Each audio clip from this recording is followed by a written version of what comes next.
වාසනා මොන තරම් අවාසනාවක්ද එකම මග ගාපු දෙන්නෙක් මගින් හැරෙන එක. ඔයා ආයේ හැරිලවත් බලයිද කියලා මම බලන් වුණ කාලයක්.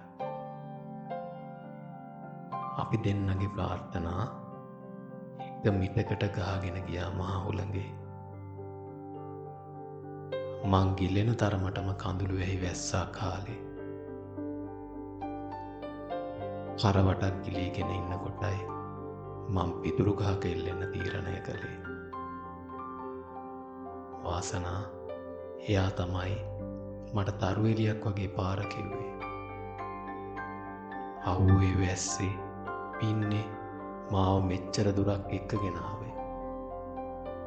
හිතු වෙලාවට ඔයා ගැන මතක් කර කර ඉන්න හිතක් මට ඉතිරි කළේ. ඇත්තම කියන්නද වාසනා, දැන් වෙලාවකට මට හිතෙනවා මොන තරම් වාසනාවක්ද එකම මග කාපු දෙන්නෙක් මගින් හැරෙන එක.